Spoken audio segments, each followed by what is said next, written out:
softly through my window today. Could have tripped out easy, but I've changed my ways. J'allais le dire, et Marie-Dominique vient de le préciser, une des plus belles îles, je pense. Une des plus belles citadelles. Citadelle, oui. Citadelle. Ah oui. Ouais, ouais. Et donc c'est au musée du Louvre que ça se passe. Bonjour Béatrice. Oui, je ne suis pas allée à Rhodes pour l'occasion. Malheureusement, je suis allée. Un jour peut-être. Qui sait? Un appel au chef. Un jour peut-être. Mais en attendant, on va au musée du Louvre effectivement pour découvrir les plus beaux joyaux qui sont sortis de terre de cette île de Rhodes. Vous vous rendez compte, ce qu'il y a dans l'exposition, ça date du 15e, entre le 15e et le 5e siècle avant Jésus-Christ. Donc autant vous dire que ça date. Et ce qui est toujours étonnant dans l'archéologie, ça c'est génial, c'est de voir l'état de conservation, les couleurs, le verre, les pattes de verre qui sont encore dessinées, les couleurs ne se sont pas effacées. Et quand les objets sont restaurés, ils sont restaurés magnifiquement, ce qui fait qu'on profite justement de cet objet tel qu'il pouvait être avant. Donc les objets qui sont présents dans l'exposition, on les a vus pour certains, ceux qui fréquentent les musées, au British Museum, au musée du Louvre, ce sont des objets qui proviennent quand même du monde entier, mais il y a des choses qui ont été découvertes plus récemment et que l'on n'a pas vues, donc ça c'est une belle découverte. Et c'est aussi l'occasion de rendre hommage à... En fait l'exposition est faite un petit peu autour de ça, autour de August Salzmann, qui au 19e siècle a fait des premières fouilles juste à côté, dans une partie de Rhodes. Il avait fait beaucoup d'écrits parce que c'était aussi un écrivain, un poète, il avait une documentation incroyable, ça s'est un petit peu perdu et ils essayent au Louvre de retrouver des documents, de remonter un petit peu le temps autour de cette personnalité qui est une grande figure de l'archéologie du 19e, August Salzmann, et c'est un petit peu l'objet de l'exposition. Regardez, ça se passe au musée du Louvre à Paris.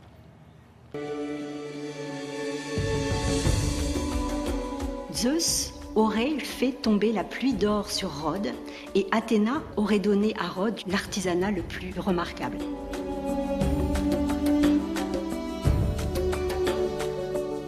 Ces objets nous apprennent qu'il y a une circulation intense des objets en Méditerranée orientale, mais aussi une circulation sans doute des hommes eux-mêmes.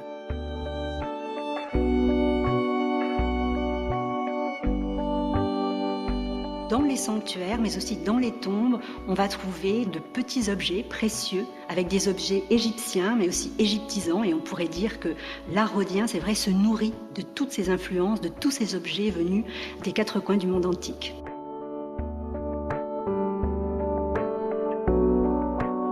Dans les nécropoles, lorsque la tombe n'a pas été perturbée, pillée, on retrouve les objets normalement entiers, plus ou moins bien conservés.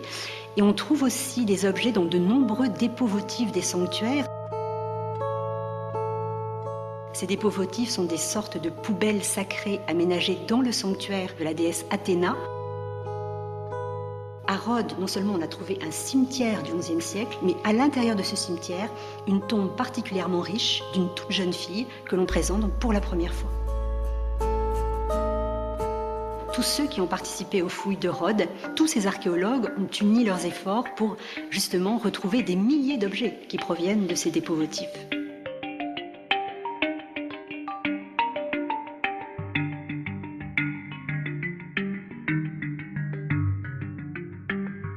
Il y a des objets absolument uniques, par exemple des restes d'incrustation en faïence qui appartenait à un trône pharaonique, donc cadeau royal du pharaon. C'est très très rare d'avoir ce type d'objet dans les sanctuaires grecs. On a un objet tout à fait particulier qui est un chef-d'œuvre de la nature, un de ces grands coquillages de la mer Rouge, avec tout un polissage de la surface, une gravure avec des décors floraux et aussi un personnage au revers qui servait de palette à phare, pense-t-on dans l'Antiquité. Parmi les créations rhodiennes les plus spectaculaires, c'est l'orfèvrerie orientalisante, inspirée vraiment par Chypre, mais aussi qui se nourrissent d'autres influences, par exemple crétoises, avec l'invention de la femme abeille. Mais il y a aussi la faïence. On trouve nulle part ailleurs dans le monde grec de production de faïence. Et c'est là où on pense qu'effectivement des Levantins ont dû à un moment s'installer à Rhodes et contribuer justement à la diffusion des savoir-faire et des pratiques qui sont ensuite pleinement assumées, maîtrisées, retranscrites par Rhodes, par des Grecs. Ce qu'on va découvrir, en fait, c'est un mélange, un mélange de C'est ça cultures. qui est incroyable, en fait, c'est parce que vu la position géographique de Rhodes, à savoir très proche des côtes turques, c'est une île très au sud, les îles du Dédocanèse de la Grèce, donc on est vraiment en bas. On est dans une île donc plutôt orientale, mais qui est à la frontière entre l'Orient et l'Occident. Et effectivement, si on s'attend à voir de l'art grec, ce qu'on connaît, etc., là on est un petit peu surpris parce qu'on se rend compte que c'est très égyptisant. On se rend compte aussi que c'est très oriental, que ça ressemble aux Sumériens par moments, des choses comme ça. Et donc on se avait un dit, oiseau mais là, qui était typiquement on égyptien. ne sait pas trop. Alors parfois, on ne sait pas si ces objets-là, les objets par exemple qui sont très égyptisants, sont retrouvés à Rhodes, s'ils ont été importés d'Égypte ou s'ils ont été fabriqués sur place. Ça, malheureusement, l'histoire ne le dit pas. L'archéologie, pourtant, ils sont pointus, mais il y a des questions qui restent encore sans réponse. Mais je trouve que c'est bien aussi que tout ne soit pas expliqué. Ça fait partie un petit peu du fantasme.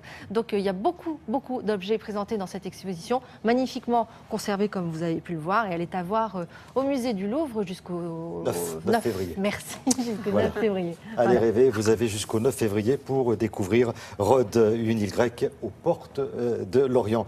Merci beaucoup Béatrice. Merci. On va